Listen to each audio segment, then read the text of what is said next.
السلام علیکم ورحمۃ اللہ وبرکاتہ۔ امید کرتا ہوں کہ تمام سننے والے ایمان اور صحت کی بہترین حالت میں ہوں گے۔ آج سے ہم اپنے اس چینل پاکستانی سید پر ایک سیریز کا آغاز کر رہے ہیں۔ اس سیریز کے اندر ہم حضرت صلی اللہ علیہ وسلم کے معجزات کے بارے میں بات کریں گے۔ تو آج کی ویڈیو میں آپ کو ہم پہلا معجزہ نبی کریم صلی اللہ علیہ وسلم کا سنانے جا رہے ہیں۔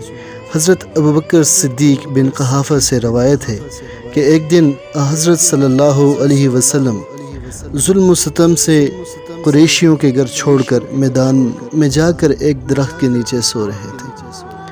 آپ نے اپنی تلوار کو اس درخت کی شاخ پر لٹکایا۔ اچانک ایک یہودی اعرابی نے وہ تلوار لی اور لے کر حضرت صلی اللہ علیہ وسلم کو مارنے کے واسطے اٹھائی۔ فوراً درخت نے اپنی شاخ سے اس یہودی کو ایسا مارا کہ اس کا مغز منہ سے نکل پڑا اور پھر عذاب ابدی میں گرفتار ہوا۔ دوستو، یہ حضور محمد صلی اللہ علیہ وسلم کا معجزات کی سیریز میں سے پہلا معجزہ ہے کہ حضرت ابوبکر صدیق بن قحافہ رضی اللہ تعالیٰ روایت کرتے ہیں کہ نبی کریم صلی اللہ علیہ وسلم قریشیوں کے ظلم و ستم سے تنگ آ گئے اور گھر چھوڑ کر ایک میدان کے اندر چلے گئے۔ اور میدان میں ایک درخت کے نیچے نبی کریم صلی اللہ علیہ وسلم سو رہے تھے اور انہوں نے اپنی تلوار جو تھی وہ درخت کی شاخ پر لٹکا دی۔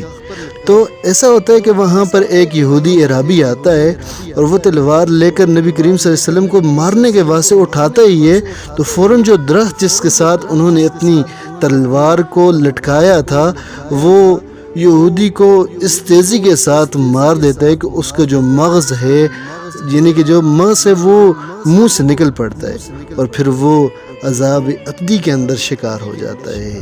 امید کروں گا کہ آپ ہمارے چینل کو سبسکرائب کریں گے اور ہمیں سپورٹ کریں گے اور اسلام کو دنیا کے اندر پھیلانے میں ہماری اس کوشش میں ہمارا ساتھ دیں گے۔